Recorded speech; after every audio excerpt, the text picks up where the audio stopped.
Alright, so here we are, we're nice and close. The way this disassembles is you have the washer here. You just push on this the stud here and push the whole thing out, and you've got two bushings, urethane bushings. Okay, the location of these bushings does not change. Of course, this beveled in bushing has to go in the beveled side, and this little cupped coin looking bushing has to go in on this side. So these stay just like this no matter which way you decide to assemble it. What changes is which direction you put this portion, the pin and this cap portion. If you put it in with the long side pointing down towards the car, you will use it with the spacer in place, and I'll show you that in the car. But I'll show you what it looks like.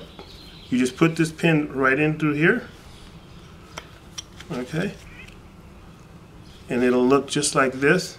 And then you have your washer at the bottom, so it'll be nice and long, and it'll fit down past the spacer itself, like so, and it will mount. It'll mount just like this on the car. This will all be flush. If you want to take the spacer out for whatever reason, personally I'm taking the spacer out of mine, and I've been running it that way for about 7 months actually. You take the spacer out, you're going to have to mount this flush to the vehicle, and you're going to have to use 1 1/4" bolts. These are actually, the actual threaded portion is 1.4 inches. You have to use this shorter mount bolt if you're going to eliminate the spacer because there's less distance. The original ones, the threaded portion is 2.4 inches. I measure with this vernier caliper. Okay, so I'll show you how you disassemble. Disassemble again, you take off the washer, just like this. Push on the pin here, the dowel pin, and make sure that your urethane portions, really nice urethane too. It's 75A, nice and soft but firm. Stay.